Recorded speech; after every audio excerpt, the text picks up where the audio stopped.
Hey guys, what's up? I hope you're all doing great today. The stock market has had a rough couple of days to end the week, with the Nasdaq falling over 5% on Thursday, and hopefully this is just the beginning. We'll see how things go this week, but in my opinion, the markets were getting extremely frothy recently, with stocks like Apple and Tesla absolutely skyrocketing at a clearly unsustainable pace. So I'm certainly glad to see this pullback.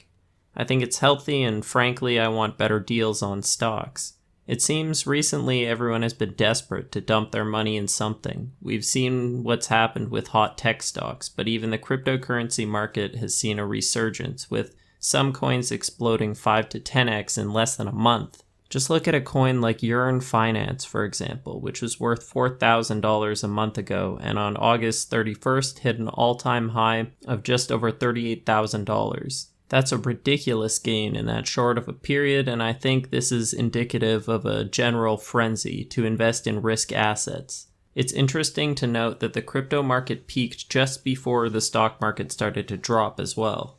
The stocks that have been performing the best are generally in the tech sector, or somehow benefit from the pandemic, like Clorox or the big warehouse grocery stores like Walmart and Costco.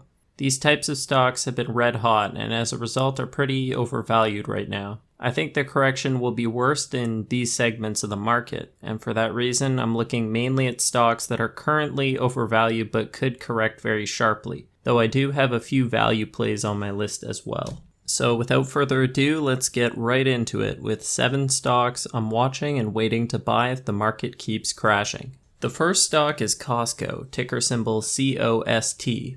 Costco is a company I've wanted to buy for a long time, but I've always felt it was too overvalued. At this point, though, I've come to the conclusion that I just need to buy the stock or I'll regret it later. There are just so many things to love about this stock. They have an amazing business model that is essentially recession-proof and appears to be pandemic-proof as well. Their membership model and great prices provide them with an excellent moat. They have a stellar balance sheet and a growing dividend that I believe will continue to increase at around 7 to 12% per year over the next 10 years.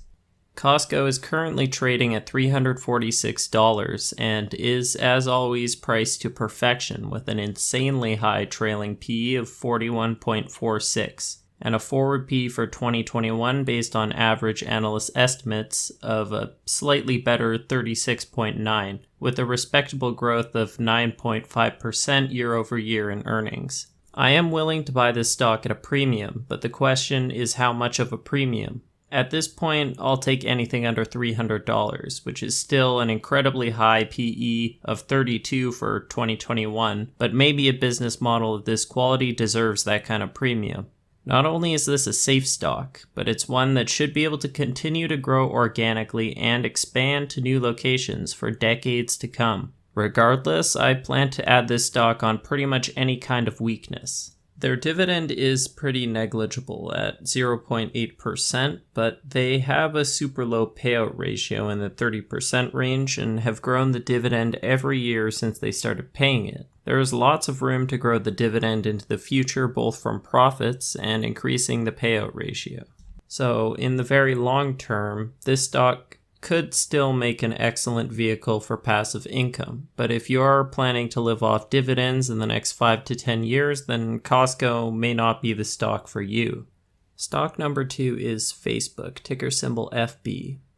Facebook is actually a stock I've owned for a long time, and it used to be one of my largest positions. However, as I've added new capital aggressively to my portfolio, buying other stocks that look like better values, my overall portfolio allocation to Facebook has shrunk a lot, despite the great gains I've experienced, and I'd like to increase it. Facebook's valuation is certainly a little rich, but ultimately I think this stock could still double over the next 5 years even from here. You can see from the difference in the current PE and the 2021 forward PE that the company is expected to grow profits 26% next year, and analysts are expecting revenue growth of 24%. I think this company can continue to sustain double-digit growth rates for at least the next decade, with their massive hold on the digital advertising market and all the huge platforms they own, not to mention the potential for expanding further into e-commerce through both Facebook and Instagram.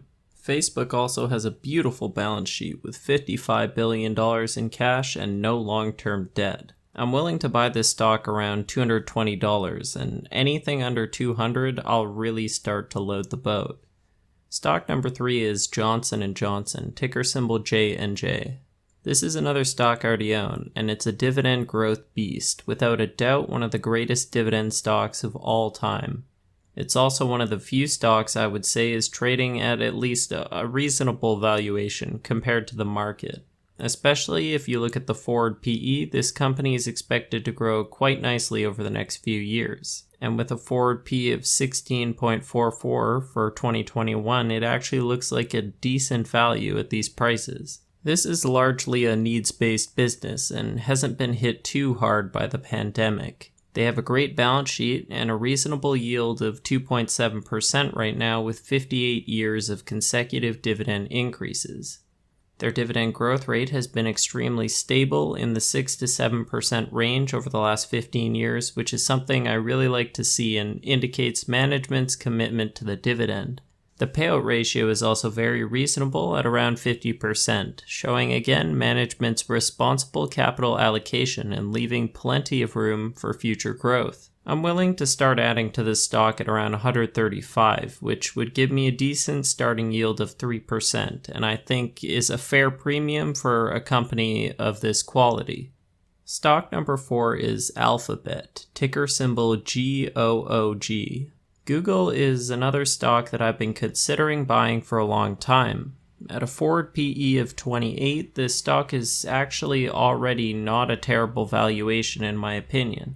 It's definitely trading at a bit of a premium, but compared to many of its peers in the tech space, it's actually trading at a bit of a discount. This is a company that's expected to grow revenues in the 20% range next year, and historically has grown revenues by around 20% virtually every single year since their inception.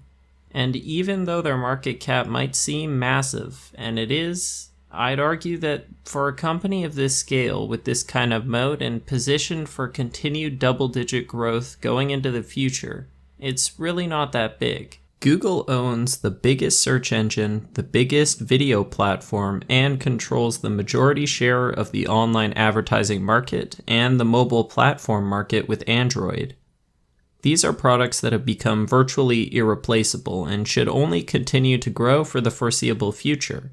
Not to mention the many other brands and businesses that Google owns and invests in, like their cloud products, advancements in computing and artificial intelligence, and so much more. On top of all that, they have arguably one of the best balance sheets in the entire world, with $120 billion in cash and liquid assets and practically no debt. This company has more than enough money to make it through basically any scenario, no matter how extreme, not to mention capital to acquire new companies and invest in research and development. I like this stock at anything under $14.50. That would give it a PE for 2021 of around 25.5. If it gets into the $1,300 range, then I'm definitely going to have to buy this stock. The 5th stock is Dropbox, ticker symbol DBX. Dropbox is a cloud file sharing and digital collaboration platform used both by individuals and enterprises for storage and various projects that require file sharing. I would say Dropbox is definitely the most risky stock on my list. This company has only recently become profitable, as you can see from the extremely high trailing PE of around 250. But the forward PE for this company is comparatively very low. At a 2021 forward PE of under 22, I actually consider this company a pretty reasonable valuation at current prices. This is a relatively small company with a market cap of $8 billion, but they have a huge opportunity in front of them. The digital file sharing and cloud business should grow immensely over the next decade and going forward, and Dropbox is well positioned to capitalize on a portion of that market. If they continue to execute successfully and attract new customers and convert existing free users to paying customers, I believe this stock will see great appreciation over the next 5 years. Stock number 6 is Visa, ticker symbol V. Visa is another stock I've wanted to own for a long time, but haven't bought due to valuation. The PEs for this stock right now are off the charts, even given the nice growth in profits and revenues they are expected to post next year. A forward PE of 35 for 2021 is still extremely high. And just look at the price to sales ratio of 20. That's the kind of valuation you'd expect to see on a tiny tech startup that is expected to grow massively, not a well-established financial services company. If possible, I'd like to buy this stock in the $160 to $180 range. That's only a 10 to 20% drop off the current price, but this is another company that I am willing to pay a premium for, because I believe they will be able to continue to grow for decades to come, and I also think the business model is extremely safe, with a pristine balance sheet and most of their cash flow coming from transaction fees and other services. They have taken a small hit to their business in the short term as transaction volumes fell earlier in the year. But long term, I believe cashless payments will only continue to expand globally, and Visa, with their dominant grasp on the global payment market, will be absolutely positioned for success. They have 2.5 times the market share of their next biggest competitor, MasterCard, and currently control over 60% of the global payment market. Visa's dividend track record is simply amazing, having grown their dividend every year since going public in 2008. The current yield on this company is pretty tiny at just over 0.5%, but in the long term I expect amazing yield on cost, as they have been consistently growing their dividend at a 20+% rate, and with a payout ratio of less than 25%, I expect them to continue to grow their dividend at double-digit rates even if their profit growth slows in the future. Alright, and the seventh and final stock is Walgreens. Unlike most of the stocks I've talked about today, Walgreens Boots Alliance is already in bargain basement territory. With forward PEs in the 7 range and a price to sales ratio of only 0.23, they are priced as if they are going out of business. Walgreens has an excellent dividend track record with 45 years of consecutive increases, but recently the pace of growth has slowed to a crawl as a result of pandemic-related costs and other struggles the business has been experiencing. Still, at this kind of valuation with a 5% current dividend yield, from a long-term perspective, I might have to start a position in this company if it falls any further. Ultimately, unless you think Walgreens is going out of business, buying at these levels should, in my opinion, result in good long-term share performance and excellent yield on cost. But whenever we are considering buying a stock that's trading this cheaply, we should look at the reasons why investors are discounting it. Walgreens has a lot going for it, being one of the top 2 players in the US pharmacy business and expanding into the medical clinic business through their $1 billion deal with VillageMD to open 500 to 700 clinics over the next 5 years. But they have a lot of issues as well. The business is dragged down by the UK segment, Boots, which is debt-laden and underperforming. It's also been hit much harder than the US side of the business during this pandemic. I'm also quite wary of their newly appointed CEO, John Standley, whose track record has been less than inspiring. Stanley was the CEO of another pharmacy chain, Rite Aid, which was essentially run into the ground under his watch.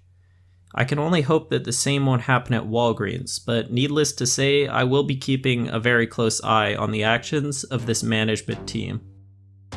Thanks for watching the video today. I hope you enjoyed and got some value from it. If you did, don't forget to like and subscribe for more similar content in the future. If you'd like me to do a more thorough analysis of any of the stocks I mentioned today, just let me know in the comments and I'll be sure to respond. I'll see you guys in the next video.